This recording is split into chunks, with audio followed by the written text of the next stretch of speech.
Bulletin की शुरुआत हम करेंगे बड़ी खबर के साथ, क्योंकि आज श्री करणपुर विधानसभा सीट पर चुनाव हो रहा है। आज वोटिंग शुरू हो गई है। ठीक 7 बजे वोटिंग शुरू हो गई है। शाम 6 बजे तक मतदान चलेगा। चुनाव में कुल 12 उम्मीदवार ताल ठोक रहे हैं। 8 जनवरी को नतीजे आएंगे।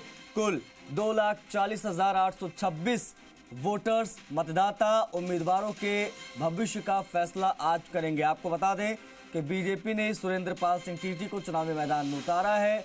चुनाव से पहले ही उनको मंत्री भी बनाकर एक बड़ा दांव बीजेपी ने खेला है।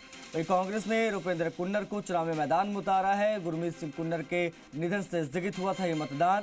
कांग्रेस प्रत्याशी रुपेंद्र कुन्नर गुरमीत सिंह कुन्नर के ही बेटे हैं। ऐसे में ये देखने वाली बात होगी कि चुनाव में बीजेपी का दांव कांग्रेस पर भारी पड़ेगा या फिर सहानुभूति की लहर चलेगी। 12 उम्मीदवार चुनावी मैदान में हैं। श्री करणपुर विधानसभा सीट की पोलिंग जो है वो शुरू हो गई है 7 बजते ही। बड़ी खबर इस वक्त की आपको बता दें, शाम 6 बजे तक वोटिंग यहां पर चलेगी। ठंड बहुत ज़्यादा है। अब देखने वाली बात होगी कि किस हिसाब से लोग बाहर निकलते हैं वोट डालने के लिए। कितने फीसदी वोट श्री करणपुर विधानसभा के चुनाव में पड़ते हैं। सुबह 7 से शाम 6 बजे तक। दामोदर हमारे सहयोगी करणपुर से सीधा लाइव कनेक्ट हो रहे हैं, उनका रुख करेंगे। दामोदर, इस वक्त किस प्रकार से वोटिंग शुरू हो रही है? 7 बज चुके हैं। 7 से 6 बजे तक वोटिंग होनी है। क्या माहौल इस वक्त आप देख पा रहे हैं अर्ली मॉर्निंग? देखिए, जो गंगानगर जिले के करणपुर विधानसभा जो तहसील है, यहाँ पर आज जो वोटिंग है वो वोटिंग आज सुबह 7 बजे से जिला प्रशासन की ओर से पूरी तैयार है और तैयारियाँ कर ली गई है और सभी तैयार है। लेकिन सिर्फ मतदान केंद्रों पे मतदाताओं का इंतज़ार अब शुरू हो गया है, क्योंकि 7 बज चुके हैं और सर्दी भी कड़ाके की ठंड है। यहाँ पर घना कोहरा छाया हुआ है, आप देख सकते हो, क्योंकि अभी अंधेरा भी है, क्योंकि कोहरा छाया हुआ है। ऐसे में जो मतदाता हैं कड़ाके की ठंड को लेकर, कोहरे को लेकर अभी अपने घरों में ही दुबके हुए हैं। अभी मतदान केंद्रों पर नहीं पहुंचे हैं। लेकिन 2 लोग हैं जो यहाँ पहुंचे हैं, क्योंकि लोकतंत्र को मजबूत करने के लिए मतदाताओं की आहुति बहुत ज़रूरी है। तो ऐसे में अब लोग यहाँ पर जो 2 व्यक्ति यहाँ पहुँचे मतदान करने के लिए, वो हमारे साथ जुड़े हुए हैं। उनसे ही बात करेंगे, क्योंकि आज कड़ाके की भी ठंड है सर, और घना कोहरा भी छाया हुआ है। ख़ास तौर से गंगानगर का वैसे भी टेम्परेचर राजस्थान में सबसे कम होता है। तो क्या कहेंगे, क्योंकि अभी मतदान केंद्रों पर शायद आप 2 लोग ही पहुँचे हैं यहाँ पर? ऐसे कि हम तो स्वर्गीय गुरमीत सिंह कुन्नर के वोट डालने के लिए आए हुए हैं। उनको श्रद्धांजलि लेने के लिए पहुँचे हुए हैं। देखिए, और भी हमारे साथ हैं। सर, क्या कहेंगे? कड़ाके की ठंड है, 7 बजे का टाइम शुरू हो चुका है मतदान केंद्रों पर मतदान के लिए, और थोड़ा अंधेरा भी छाया हुआ है। तो क्या कहेंगे? कोहरा भी छाया हुआ है। तो ऐसे में आप 2 लोग ही पहुँचे अभी तक तो यहाँ पर? कार्यकर्ता हैं तो हमें तो आना ही था, जो है रुपेंद्र सिंह कुन्नर के समर्थन में, तो हमें तो आना ही था। यहाँ हम सुबह से आए हुए हैं। लोग भी आएंगे, उत्साह काफ़ी है लोगों में वोट डालने के लिए। सभी लोग आएंगे। ठंड का असर तो रहेगा। आप लोग तो पहले वोटिंग करेंगे ही ना? हाँ, बिल्कुल करेंगे, पहले वोटिंग करेंगे। अभी वोटिंग करके आए हो, अब जा रहे हो अंदर? जा रहे हैं, अब वोटिंग करने जाएंगे, अभी जाएंगे अभी। नहीं, इस तरह का माहौल देख रहे हो आज पूरे इसमें आपके करणपुर में? क्या मुद्दे रहेंगे लोगों के तो वोट करने के लिए आएंगे, कि खासतौर से ये डेवलपमेंट हो यहाँ करणपुर में, क्योंकि बॉर्डर से लगता हुआ है, पाक बॉर्डर से लगा हुआ है विधानसभा है। भाजपा सरकार ने यहाँ बॉर्डर एरिया डेवलपमेंट स्कीम चलती थी एक, वो बंद कर दी है केंद्र सरकार ने, जो बॉर्डर एरिया के डेवलपमेंट के लिए। लेकिन कांग्रेस सरकार ने यहाँ बहुत काम करवाए। पदमपुर में सरकारी कॉलेज भी खुलवाया, 8 बीघा ज़मीन दी यहाँ शहरी क्षेत्र की जल निकासी, गंदे पानी की निकासी के लिए, और बहुत सारे काम कराइए। जिस सड़क पर आप खड़े हैं ये भी कांग्रेस सरकार की देन है, जो पहले टूटी फूटी थी।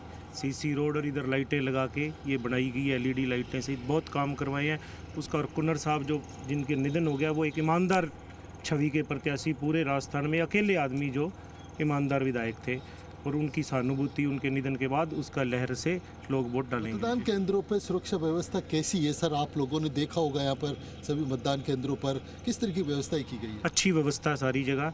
कोई ऐसी शांति प्रिय मतदान होगा, यहाँ कोई नहीं है वो लड़ाई झगड़े वाली। और देखिए, क्योंकि आज सुबह 7 बजे से क्योंकि मतदान शुरू हो चुका है और मतदाता भी अब पहुंचना शुरू होंगे, क्योंकि कड़ाके की ठंड है और घना कोहरा भी छाया हुआ है। ऐसे में हो सकता है कि क्योंकि जिस तरीके से जो भीड़ देखने को मिलती है मतदान केंद्रों पे अर्ली मॉर्निंग सुबह 7 बजे से ही, लेकिन जिस तरीके जो कड़ाके की ठंड है और कोहरा जो घना कोहरा छाया हुआ है, उसको घने कोहरे के चलते लोग अभी शायद हो सकता है घर से थोड़ा देरी से निकलें। तो ऐसे में कह सकते हैं कि अब मतदान केंद्र पर मतदाताओं का भी इंतजार है। चर्चा कल भी आपसे कर रहे थे, क्योंकि कल जब आप वहां से लाइव हमारे साथ कनेक्ट थे, जब हम लोग ठंड पे बात कर रहे थे, तो हमने ये बात की थी कि कल वोटिंग होनी है और ठंड भी बहुत ज़्यादा बढ़ेगी, लिहाजा ये देखना होगा कि लोग कितने बड़े पैमाने पर निकलते हैं, क्योंकि सर्दी जब हटेगी तभी ज़्यादा जनता बाहर निकलेगी।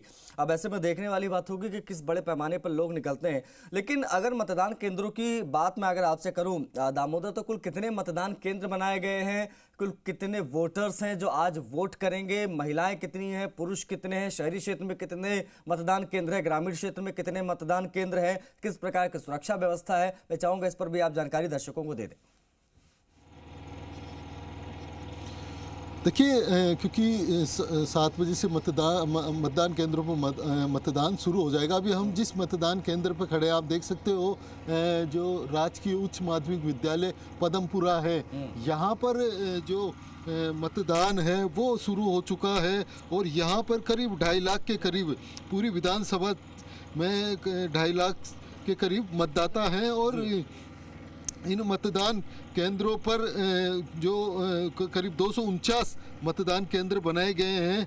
इन मतदान केंद्रों पर अब जो मतदाताओं का पहुंचना है वो शुरू हो चुका है धीरे धीरे, क्योंकि सर्दी भी है करीब, जिसमें 2,40,800 कुछ मतदाता हैं, वो अब धीरे धीरे घरों से निकलेंगे। कड़ाके की ठंड है। और वहीं जो सुरक्षा व्यवस्था की बात करें तो सभी मतदान केंद्रों पर सुरक्षा व्यवस्था चाक चौबंद है।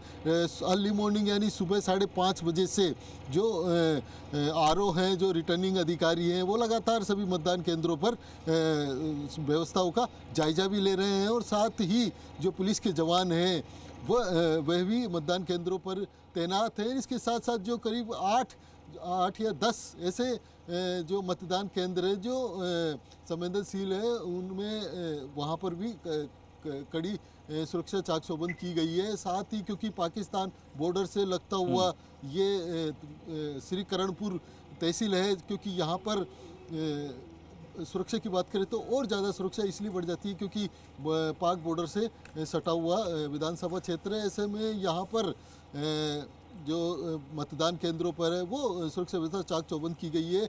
और ख़ास तौर से क्योंकि अब कड़ाके की ठंड भी है, अभी थोड़ा अंधेरा भी छाया हुआ है घने कोहरे के कारण, तो धीरे धीरे जैसे कोहरा छटेगा वैसे वैसे लोग अब धीरे धीरे घरों से बाहर यहाँ मतदान केंद्रों के लिए भी पहुँचेंगे मतदान के लिए। जी दामोदर, उम्मीदें भी यही हैं कि ज़्यादा से ज़्यादा